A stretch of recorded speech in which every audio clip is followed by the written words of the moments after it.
Hi అండి. మనకి ఈ లక్ష్మణ ఫలం ఇది అంటే చాలామంది లక్ష్మణ ఫలం ఎలాగా తినాలి, ఎలా కట్ చేయాలి అడుగుతున్నారు.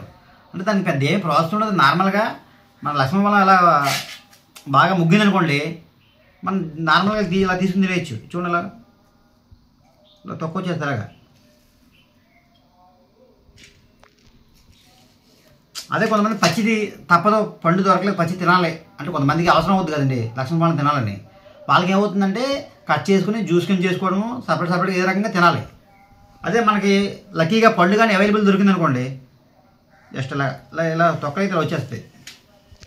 మన దాన్ని కూడా జస్ట్ ఇలాగా ఒక పీస్ అనేది ఇలా తీసుకుని పీస్కి వచ్చేద్దండి. అలాగా టేస్ట్ అయితే కొంచెం డిఫరెంట్గా ఉంటుంది, కానీ చాలా బాగుంటుందండి. అలవాటు అయితే మాత్రం ఇంకా తినాలనిపిస్తుంది.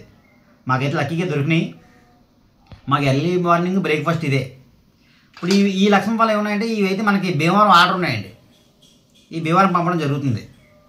ఇంచుమించు ఈ కాయ చూసారుగా మీరు, ఇది ఒకటే 2 కేజీలన్నర పైన ఉందండి. 2 కేజీల 550 గ్రాములు అంత ఉంది ఒక కాయ.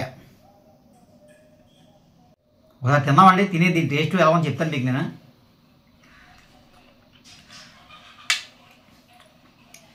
అంటే కొత్త వాళ్ళకైతే కొంచెం కొత్తగా ఉంటుంది, కానీ మాకు అలవాటు అవ్వడం వల్ల దీని టేస్ట్ మాత్రం అమోఘం అండి. దీన్ని మాటల్లో చెప్పలేము. మీకు కూడా లక్ష్మణ ఫలం అవసరం అయితే నాకు వీడియో కనుక కామెంట్ చేయండి. ఓకే, అర్థమైంది కదండి. Okay, thank you.